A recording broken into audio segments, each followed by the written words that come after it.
panguva ino zvinzi nyika irikuitiwa zvakanyanyisa. Tinoona kuti vanhu vachitombonanga natrust even the Zim first lady amai Auxilia Mnangagwa.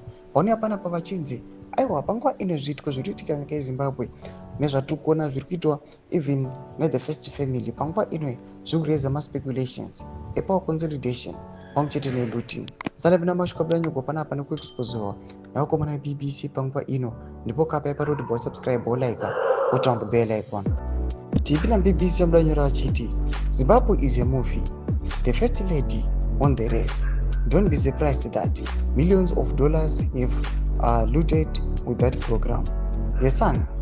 Sean Mnangagwa is seeing another picture running alongside presidential motorcade. These days, he's a bodyguard of his father.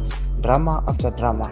Anoshoma pictures amuri kuona kutanga the Zim first lady apa this race yamuri kuona vachiti aiwa pangona pakatolutiwa millions thousands only just for this race.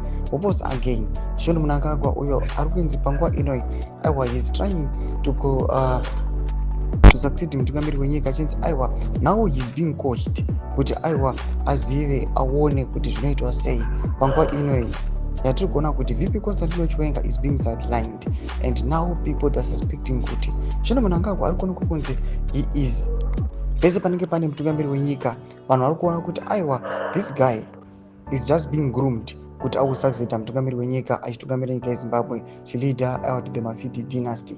Mashoko anoda panapa macritics atikuona pasocial media people they are criticizing these moves avari kuona kuti aiwa tiri kuona zvenyu nezvamuri kuita we do not have any say but we just know kuti voices they are rising up. Ana bombshogeza muri kuvaona VP Constantino Chiwenga and corruption muri kuvaona opposition anogona kushandisa muri kuvaona. Tudze mafunguro enyu muri kudi pamusoro pechitiko ichi. Pinda comment section yedu mafunguro enyu. Subscribe or like, chat on the bell icon.